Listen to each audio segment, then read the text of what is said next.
Assalamualaikum warahmatullahi wabarakatuh.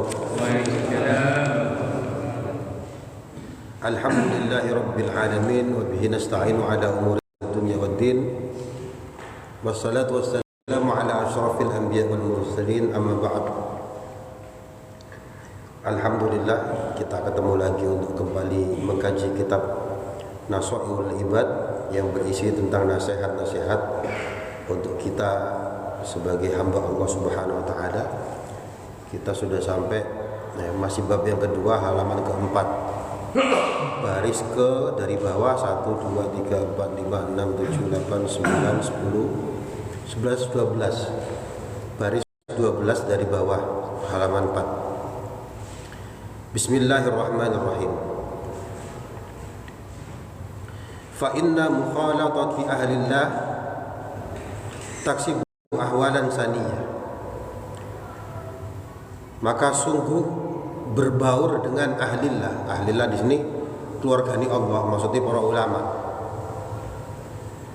Ikut taksibu ahwalan saniyah akan memberikan dampak untuk keadaan yang luhur, kondisi kita yang luhur semakin bagus. Wan naf'u bil lahzi fawqa naf'i bil lafzi.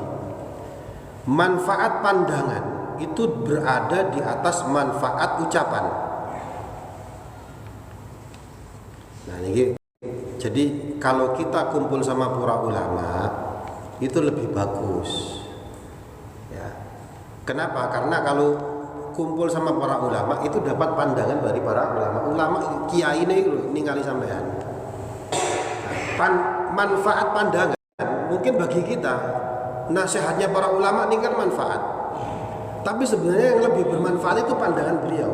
Ingat ulama yang mana? Ulama yang kemarin disebutkan sing kubarok niki nggih enten ulama sing ahli ilmu, sing ahli hukum, enten hukama sing ma'rifat, sing ahli ilmu hati, enten sing ahli kedua-duanya disebut dengan kubarok. Nah, jenengan kalau kumpul dengan mereka niki dipandang mawon ini manfaatnya luar biasa. Ya.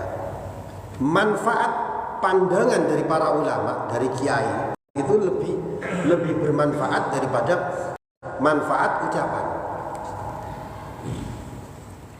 Nah, makanya kalau semama enten kiai jenengan ada kesempatan ada kiai yang betul-betul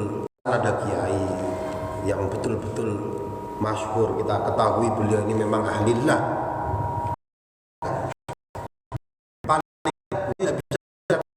ngobrol paling tidak dilihat tok seneng.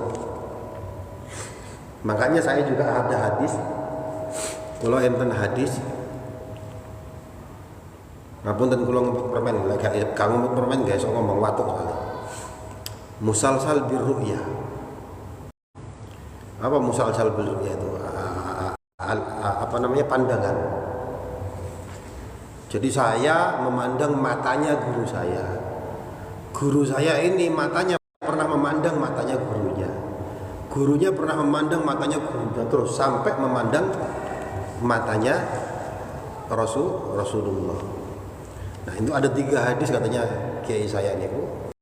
Ini yang hadis yang pertama tadi itu bil ain, pandangan, kemudian musafahah, bersalaman, kemudian musyabakah itu begini. Niki 3 hadis niki mawon berkahnya niku, berkahnya iso mlebu surga. Bi syarti sihatil iman, tapi dengan syarat keimanannya sehat. Nah, jadi monggo kalau ada majelis ulama-ulama besar, enten para habaib dihadirkan. Ya, bahkan orang-orang zaman dulu itu ngajak anaknya supaya apa? Anaknya ini dapat pandangan, dapat nazarah dari ulama. Ulama sing tenanan niki nggih. Sanes ulama panggung, ulama panggung niku dai. Belum tentu ulama. Dai niku ya tukang dakwah, tukang menyerukan agama. Yo sae, tapi kadang boten alim. Sanes ulama. Ya. Jadi pandangan mata, nah, manfaat pandangan niki lebih bermanfaat daripada manfaat ucapan. Faman nafa'aka lahduhu nafa'aka lafdhuhu. Maka barang siapa memberimu manfaat dengan pandangannya, maka dia akan memberikan manfaat dengan ucapannya. Wa man la fala.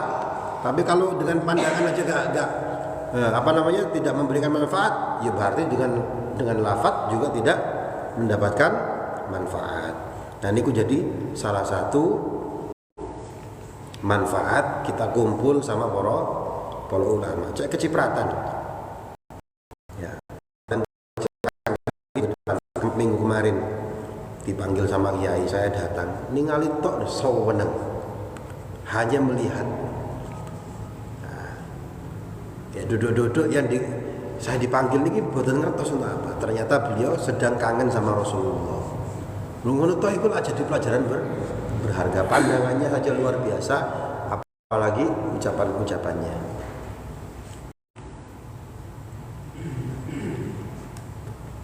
Bahkan ucapan sederhana, Pak. Beliau ini mengucapkan gini toh. Ya, dan ucapan ini sering diucapkan sama banyak orang, tapi kalau kiai ya, yang ahlillah ini mengucapkan itu maknanya beda. Beliau cuma mengucapkan gini, saking kangennya sama Kanjeng Nabi, ya Sayyidi ya Rasulullah. Ngono tok niku. Sampai sekarang kalau saya ingat suara beliau ini sampai sekarang itu ya Allah, kok kangen banget sama Rasulullah. Kulo lagi kepingin koyo ngono. Ucapan biasa, ya Sayyidi ya Rasulullah. Wahai Tuhan, Tuanku. Ya Sayyid, wahai Sayyidku. Wahai Rasulullah. Ucapannya sederhana tapi diucapkan dengan orang yang ahlillah, ini efeknya luar biasa. Sampai sekarang saya masih terngiang-ngiang.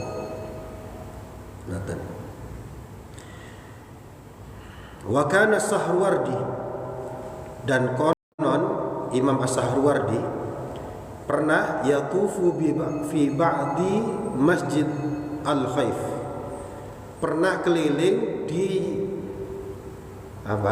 sekitar Masjid Al-Khaif di Mina, di daerah Mina. Ada Imam As-Sahrawardi niku pernah suatu saat beliau keliling muter-muter di sekitar Masjid Al-Khaif yang ada di kota Mina. Ngapain? Yatasaffahu al-wujuh. Beliau bersalaman sambil melihat wajah, melihat wajah. Faqila lahu fihi, maka kemudian beliau ditanya tentang perkara ini. Jenengan ngapain kok keliling-keliling muter-muter nyalami wong masjid, dikelilingi. Enten napa Imam? Wahai Syekh, enten napa? Faqala, maka beliau dawuh, inna lillahi ibadan, sesungguhnya Allah itu mempunyai beberapa hamba. Idza nadharu ila syakhsin, apabila hamba-hamba tersebut melihat ke seseorang, aksabuhu sa'adah, maka akan menyebabkan pandangan itu membuat dia bergembira. Fa ana adlubu dzalik, maka saya sekarang ini mencari hal tersebut. Mencari, kalau dipandang sama orang, maka pandangan itu akan membuat dia senang, gitu. Nah, jadi memang ada hamba-hamba Allah yang semacam itu. Ketika kita dipandang sama mereka, dipandang tok, ini kita seneng ya, bukan main. Belum ditanya kabarnya nih, atau dikasih salam, assalamualaikum, ya, senengnya bukan main.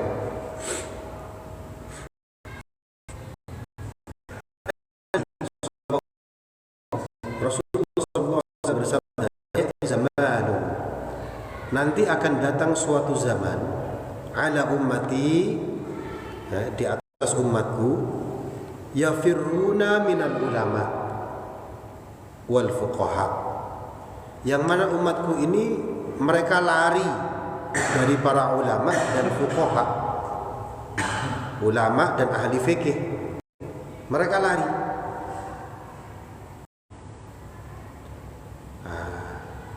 Kalau sudah ada datang zaman semacam itu pada umatku, fayabtalihimullahu nih kok ini hu rafa nih,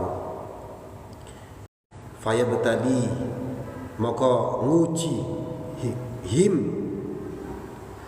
ing ummati sapa Allahu Allah, maka Allah akan menguji mereka bithalathi badiyat, dengan 7 bencana. Allah akan memberikan kepada mereka 7 bencana kalau umatku lari dari para ulama dan fuqaha. Fuqaha itu ahli hukum. Nah, kita cek sudah masuk atau belum. Ketokannya sudah masuk. Beberapa bulan yang lalu ini kan enten Kiai sinten Misbah Anam nggih, saking Pasuruan, ahli bahsul masail. Tidak diragukan kefakihannya. Ngomong sonhorek haram, banyak mudorotnya dan sebagainya. Apa yang terjadi? Wah, beliau dibully di internet itu. Kiai kok goblok. Ini kan bagus untuk ekonomi umat. Dia goblok-goblok loh. Akhirnya majelis ulama MUI kumpul, dipanggil. Ayo pengusaha sonhorek, dokter dipanggil, menemukan tetap hasilnya haram, tapi tetap juga goblok-goblok loh. Sing goblok-goblok loh, sing awam-awam koyo ngene. Sing ngaji gak iso. Jadi sudah terjadi yang semacam itu. Lah ngono ya ono sing bela. Sing bela sapa? Ya ustaz-ustaz sing mau panggung niku, sing viral-viral niku. Makanya saya bilang, ya, sing pinter ceramah niku belum tentu ulama, cuma pinter ngomong. Yang mentang-mentang jama'i akeh, kemudian dia dapat apa namanya? Yo jamaahnya anton sing teko anak-anak pang dan sebagainya ya bagus. Tapi jujur hati sonhor dibelo. Haram. Wong ahli fikih sing ngomong. Tidak diragukan lagi. Nah, jadi ini hati-hati. Ya. Lek jenengan tetep ae mau melakukan, yo lakukan tapi ojo ngentahi omongane ulama. Minum-minuman keras niku haram. Ya sampai mau tetap minum ya gak ngurus urusan jenengan, tapi jangan sampai ngentahi Al-Qur'an. Al-Qur'an apa jenenge minuman keras cuma dalile cuma 1 loro 3 kok haram kok iku apa. Aja ngentahi, gue sampe ngombe ae. Tapi aja ngentahi omongane apa hukum. Ngono. Nah, jadi kalau kita lari dari para ulama, niki nanti Allah akan memberikan 3 ujian. Yang pertama ulaha yarfa'ullah al-barakata min kasbihim. Allah akan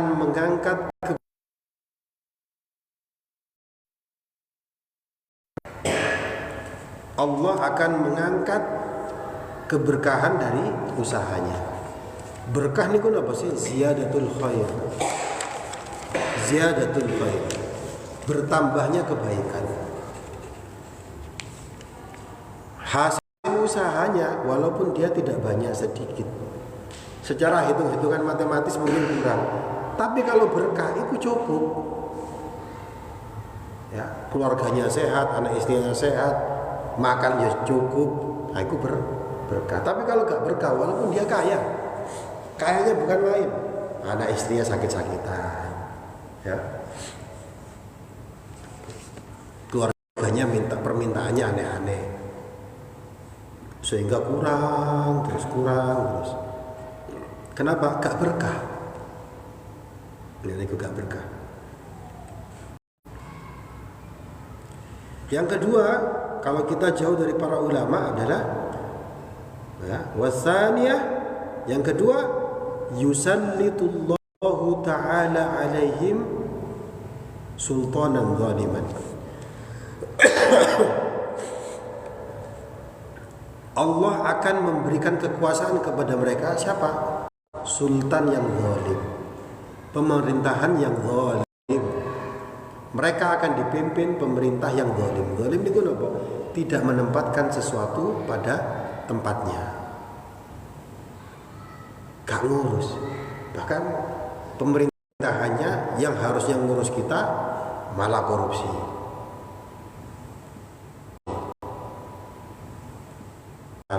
Malah korupsi.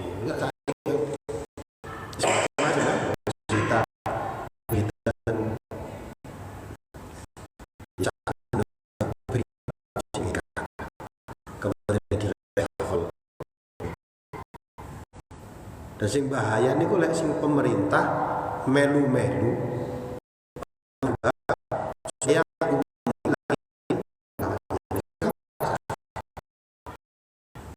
rasa ya Allah alam, tapi kan saat ini kan gak mari-mari wis 3 tahun antara napa adu domba antara kiai sama habaib. Lawak di Facebook nih, no media sosial, no grup-grup, no blog gini ya, no grup-grup. Habib dia merasa kiai pribumi, merasa membela Wali Songo nih lho, sing asli Indonesia sopo, cuma Sunan Kalijogo, sing liyane udah kok gini. Jadi diadu domba. Jadi kalau kita lari dari para ulama, Allah akan memberikan pemimpin yang zalim. Kalau pemimpin yang zalim ya wis berantakan. Ya kayak kemarin di Pati nih gue, gara-gara pajak mau dinaikkan berapa persen? 200%. Akhirnya nggak jadi ya. Se-Indonesia nggak jadi.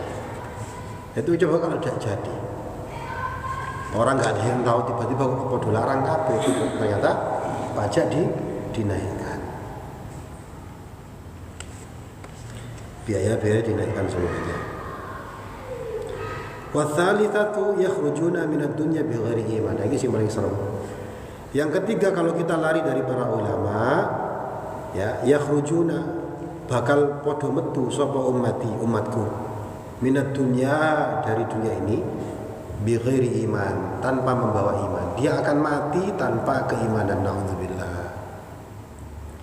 Ya. Ngumpulno iman seumur hidup, melok pengajian, ya, sampai umur 70 tahun, 80 tahun.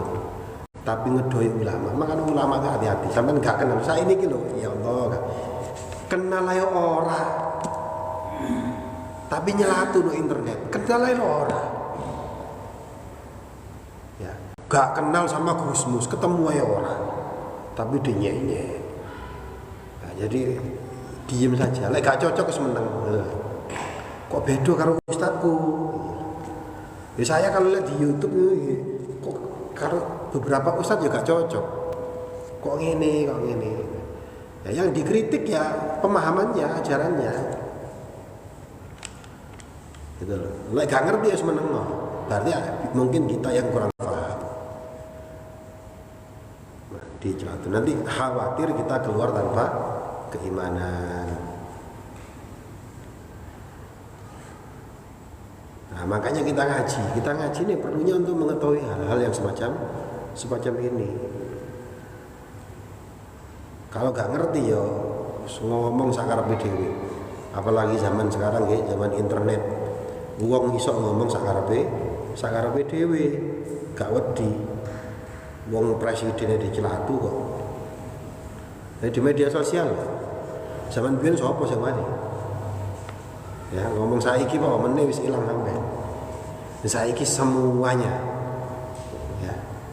Ngomong lo presiden pelakuan. Apa maneh cuma ulama. Jadi nyek.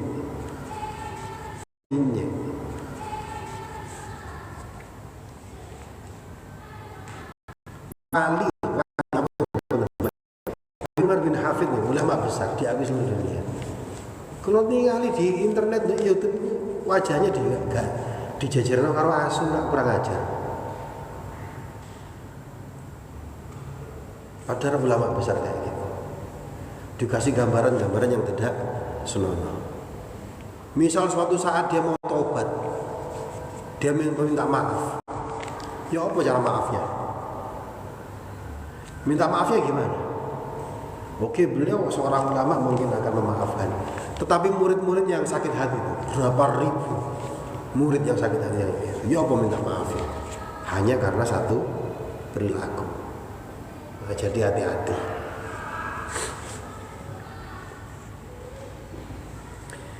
Wal maqalatu tsalisah, maqalah yang ketiga. An Abi Bakar As-Siddiq radhiyallahu anhu. Dari sahabat Abu Bakar As-Siddiq, semoga Allah meridai beliau, man dakhala al-qabra, barang siapa yang masuk kubur, bila zadin, tanpa bekal, ai minal amali salih, maksudnya adalah bekal dari amal-amal salih, faka'annama rakibal bahra bila safinatin, maka seolah-olah dia menyeberangi lautan bila safinatin, tanpa pakai kapal. Ai maksudnya adalah fayaghriqu gharqan, maka dia akan tenggelam dengan setenggelam-tenggelamnya. La khalasa lahu, tidak ada yang menyelamatkan dia, illa biman yanqudhuhu, kecuali bagi orang-orang yang, kecuali orang yang menyelamatkan dia, ya. Orang yang masuk ke kuburan, mati masuk kubur, kok gak duwe amal, itu seperti orang yang nyebrang ke lautan, nyebrang ke Madura ini kan, lewat laut di ujung jembatan ini, tapi gak pakai perahu. Apa yang terjadi? Ya pasti tenggelam. Ya pasti tenggelam. Bisa selamat kecuali ilah tadi nih, kalau ada yang menyelamatkannya. Yang menyelamatkan pakai apa? Ya pakai doa. Tapi taruhlah 1 juta orang yang setiap hari mendoakan dia.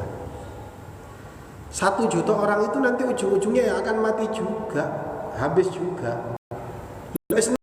ya sampai itu tenggelam. Nah, tapi yuk bawa bekal. Nah ini sering kalau sampaikan nih pesannya abah kita, abah kula niku napa? Kita ini keturunannya orang yang sudah mati. Dan nanti kita juga akan menuju kepada kematian. Maka bekal terbaik adalah bawa sendiri. Jangan terlalu berharap dengan transferan pahala doa dari orang-orang yang masih hidup, karena mereka yang masih hidup ujung-ujungnya juga menuju kepada kematian. Nah, kalau kita mati bawa bekal sendiri, ya ada ketenangan. Ono sangune kok. Ono sangune. Lek gak duwe sangu. Lek gak duwe sangu ya napa? Ya. Sebulan 2 bulan yang lalu kalau cerita, saya pernah lihat channel YouTube Pak. Di Sumatera daerah baru niku enten orang yang seneng merapikan kuburan-kuburan kuno. Suatu saat dia menemukan kuburan yang bagus sekali. Ternyata kuburannya raja daerah sana. Tidak tahunya belum 200 tahun yang lalu. Raja belum 200 tahun yang lalu meninggal. Raja belum 200 tahun yang lalu meninggal. Kuburannya wis gak urus. Kabeh sama dia. Niku rojo. Nah apalagi kita, awak kita itu sopo. Ya. Makanya bawa bekal. Kita sama raja tadi itu ya sama, bisa bawa bekal. Nah, kita ini rawan dilupakan. Nah, makanya kita ajarkan ke anak kita nanti ajarkan ke cucu kita. Terus ya iku sangu kita nanti itu selalunya. Ya punya sangu amalan kita sendiri. Ya, untung juga kalau seumpama zuriyah kita, keturunan kita mendoakan kita. Nah, wong kula pernah ngetes kan nggih. Tanya mbah keempat dari kita kono sing apa? Omongan yang mbah kelima, mbah keenam ora ngerti. Ya makanya kula lek maca napa Arab napa ngaji ya. Wa ila jami' abaina wa ummahatina wa ajdadina wa jaddatina. Wis kena kabeh niku. Lek gak ngaji gak kena ini sampean. Kan ila jami' abaina, ke semua bapak-bapakku, ibu-ibuku, mbah-mbahku kabeh terus. Wa usulihim wa furuihim, jate ngono ya. Entah itu sing pokok-pokok ataupun sing cabang-cabang, kena kabeh. Al-Fatihah ngono. Lek gak ngaji gak entuk iku. Nah, jadi untungnya kita masih bisa mendoakan mbah-mbah kita. Jadi niku membawa sangu sendiri. Lek gak gawa sangu seperti rokibal bahra bila safinah, nyeberangi lautan tapi gak pakai kapal, dia tenggelam. Mesti tenggelam dan tersiksa. Ya, sampai coba melbunuh kolam renang. Lek gak iso renang ya apa? Saya pernah menyelamatkan orang gak bisa renang. Wong gak iso renang, nekat mlebu kolam renang 3 meter. Wis, ya apa arep kelelep. Tak tolong, aku sih malah dilelep-lelep. Nah ini kenapa? Karena dia bingung. Itu baru di kolam renang. Di lautan, ombake Pak 2 meter, 3 meter. Tanya sama orang Tomia. Naik kapal itu ombaknya lebih tinggi daripada kapal. Harap renang ya apa? Gak duwe aman. Jadi serem. Kama qala sallallahu alaihi wasallam, sebagaimana Nabi Muhammad sallallahu alaihi wasallam bersabda, "Mal mayyitu fi qabrihi illa kal ghariqil mutaghawwis." Tidaklah mayit di dalam kubur itu illa kal ghariq al mutaghawwis, seperti tenggelam meminta tolong. Ya wong kelelep nih. Orang mati di dalam kubur niku seperti orang yang tenggelam minta tolong. Nah, makanya kita kirim Fatihah ke Jami'an Muslimin dan Muslimat. Mereka dapat tolongan sedikit nih. Niku enten kitab Daqaiqul Akhbar nggih. Kita mendoakan ya. Jadi ahli kubur nih Pak, ahli kubur. Kalau yang masih ada mendoakan, dia masih tenang. Masih tenang karena masih dapat transferan. Ya. Tapi yang nggak dapat nih Pak, rebutan transferan dari orang-orang muslim yang masih hidup yang mendoakan secara umum. Rebutan. Ya. At-talabu li ayyukhas, yaitu mereka meminta tolong untuk ditolong. Nah niku. Jadi hidup di dunia ini pendek. Hidup di dunia ini pendek. Hidup di dunia ini bukan tempat tujuan. Sekarang ini bukan tujuan. Tujuan ini untuk akhirat. Nah, dunia ini tempat kita mencari sangu, golek sangu. Sangu nih, ya amal soleh, ya ngaji, kita saiki ngaji nih lah, membaca huruf per huruf. Iki sangu nih, niki sangu. Kalau sakit nih Pak 5 hari, kerja gak masuk aku, tak paksa ngaji, ya golek sangu, minta ridhonya Allah, semoga dapat ridhonya Allah Taala. Ya golek kesembuhan juga karena ngaji niku faedahnya bisa untuk napa? Penyembuhan. Jadi hakikatnya golek sangu. Nah kok wis kita ngamal api-api tapi niatnya yo salah. Niatnya yo salah. Saat ini kata niatnya ngaji ini nuk TikTok kayak aku ini gitu. Tapi yang dicari apa? Reward, follower. Kan wae sing koyo ngono. Enten jangan. Tapi ada banyak juga yang bagus. Saya punya teman ya ahli Quran. Dia ngajari online TikTok nih kepada orang-orang yang dia gak kenal. Namanya Ustadz Wisnur Rohim. Ngajari gak dikenal. Nah, jadi ini bagus. Asalkan jangan salah niat. Jadi ini kok kita betul-betul kita ngerti kok mana amal baik, mana amal yang tidak baik. Nah, kalau melakukan amal yang baik, ya jangan sampai salah niat untuk nyari ridhonya Allah, untuk bekal nanti di alam selanjutnya. Perjalanan kita masih panjang, ya. Tadinya kita di alam perjalanan kita masih panjang, ya. Tadinya kita di alam dunia, nanti kita masuk di alam barzakh. Alam barzakh ini alam kubur sampai kiamat. Kiamat kok dikumpulna no padang mahsyar. Padang mahsyar kok ngadepi mizan. Habis mizan ngadepi sirat. Ya. Baru nanti ditentukan surga no neraka. Nek disebut kita aneh pendek, tapi kemarin kita ngaji kita sebut kita aneh pendek, tapi kemarin kita ngaji kita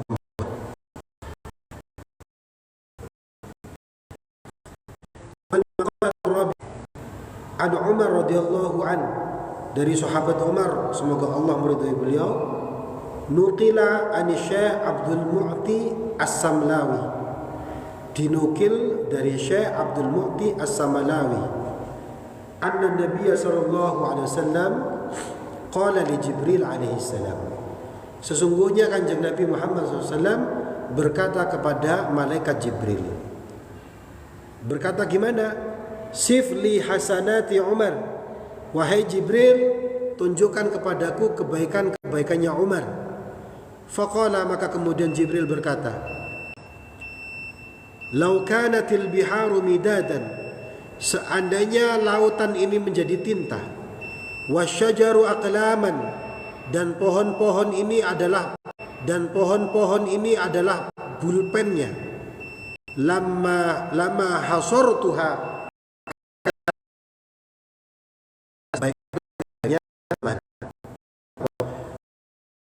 kebaikannya Umar ini sangat amat banyak sekali. Faqala, maka kemudian Kanjeng Nabi juga berkata, sifli hasanati Abi Bakar. Kalau gitu sekarang tunjukkan ke saya kebaikan-kebaikannya Abu Bakar. Faqala Umar, maka kemudian berkata malaikat Jibril, Umar hasanatun min hasanati Abi Bakrin.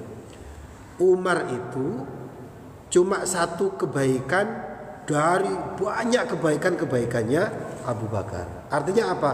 Kalau Umar kebaikannya aja tadi seperti tinta gak cukup gawe, lautan gak cukup dijadikan cinta kalau dibuat menulis kebaikannya. Pohon-pohon ini seandainya pulpen gak bisa nulis betapa banyaknya kebaikannya Umar.